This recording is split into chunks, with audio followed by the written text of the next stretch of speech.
कटक जिला सालेपुर ब्लॉक सम्मुख में भारतीय कम्युनिस्ट पार्टी महानगर आंचलिक कमिटी वामपंथी नेता पक्षर केंद्र सरकार को जनविरोधी बजेट को विरोध करी प्रतिवाद सभा और बजेट पोड़ी वामपंथी श्रमिक नेता उदय केशरी वर्मा, राजकिशोर मल्लिक, पीतांबर लेंका, त्रैलोक्यनाथ प्रमुखों नेतृत्व में सालेपुर मां साहेश्वरी मंडप ठारू एक शोभायात्रा बाहरी सालेपुर ब्लॉक सम्मुख में पहुंची एक प्रतिवाद सभा सहित केंद्र सरकार को जनविरोधी बजेट को पोड़ी प्रतिवाद करते। जानिथिबे केंद्र नेतृत्वाधीन बीजेपी सरकार वर्तमान जनविरोधी श्रमिक विरोधी नीति जो आनी तार प्रतिवाद रे श्रम कोड जो आनी एवं सरकारी उद्योग को घरोईकरण करी कंपनी कॉर्पोरेट मानक जो बिक्री करुँच आकाश छुआ दरदाम वृद्धि एवं एबे जो केंद्र बजेट आसिला से जन विरोधी श्रमिक विरोधी छात्र विरोधी बजेट को केंद्र बजेट को आम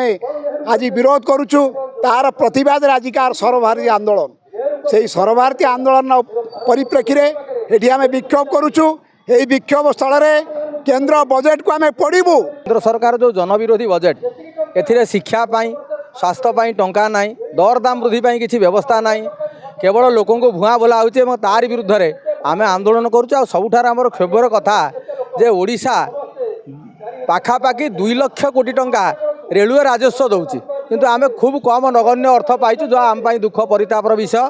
एमाने ओडिया अस्मिता कथा कहते रेल मंत्री होती आम ओडिशार तेणु ओडिशा पर जो अविचार होची आम तार प्रतिवाद करने सहित ये आकाश छुआ दरदाम वृद्धि ये जो जनविरोधी बजेट आर आम प्रतिवाद करूँ। सरकार को अनुरोध करूँ से किसी न कले ना सर्वनिम्न खाद्य सामग्री मूल्य को सस्ता करूँ एवं गरीब गुरुआ आधार उपकृत हे। एसहित स्मार्ट मीटर को विरोध करी प्रत्याहार दाबी करी एक स्मारक पत्र सालेपुर विद्युत विभाग अधिकारी उद्देश्य प्रदान करा जायथिला।